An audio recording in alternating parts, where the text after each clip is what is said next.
सुख दुख, लाभ हानि और जीत हार की चिंता न करके मनुष्य को अपनी शक्ति के अनुसार कर्तव्य कर्म करना चाहिए।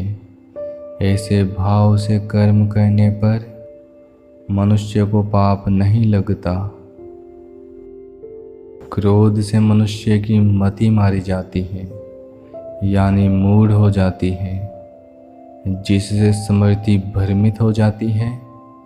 स्मृति भ्रम हो जाने से मनुष्य की बुद्धि नष्ट हो जाती है और बुद्धि का नाश हो जाने पर मनुष्य खुद अपना ही नाश कर बैठता है। श्रेष्ठ पुरुष जो आचरण यानी जो काम करते हैं, दूसरे मनुष्य भी वैसा ही आचरण, वैसा ही काम करते हैं। वह जो प्रमाण या उदाहरण प्रस्तुत करता है, समस्त मानव समुदाय उसी का अनुसरण करने लग जाते हैं।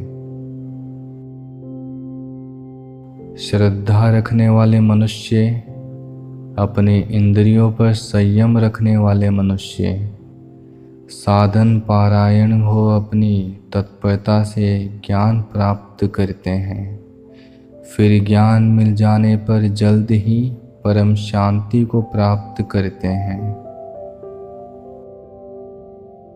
जो न हर्षित होता है, न द्वेष करता है, न शोक करता है, न कामना करता है, तथा जो शुभ और अशुभ संपूर्ण कर्मों का त्यागी है, वह भक्ति युक्त पुरुष मुझको प्रिय है। अपने द्वारा अपना संसार समुद्र से उद्धार करे और अपने को अधोगति में न डाले, क्योंकि यह मनुष्य आप ही अपने मित्र हैं और आप ही अपने शत्रु हैं। जो कोई भक्त मेरे लिए प्रेम से पत्ती, पुष्प, फल, जल आदि अर्पण करता है, उस शुद्ध बुद्धि निष्काम प्रेमी भक्त का प्रेम पूर्वक अर्पण किया हुआ वह पत्थर पुष्पादि में सगुण रूप से प्रकट होकर प्रीति सहित खाता हूँ, जिससे किसी को कष्ट नहीं पहुँचता तथा जो अन्य किसी के द्वारा विचलित नहीं होता, जो सुख दुख में भय तथा चिंता में संभाव रहता है, वह मुझे अत्यंत प्रिय है। योग रहित पुरुष में निश्चय करने की बुद्धि नहीं होती और उसके मन में भावना भी नहीं होती।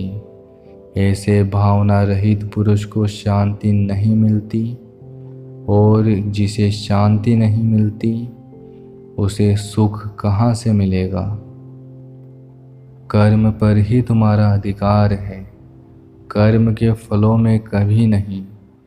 इसलिए कर्म को फल के लिए मत करो, कर्तव्य कर्म करने में ही आपका अधिकार है, फलों में कभी नहीं। अतः आप कर्म फल का हेतु भी न बने और आपकी अकर्मण्यता में भी आसक्ति न हो।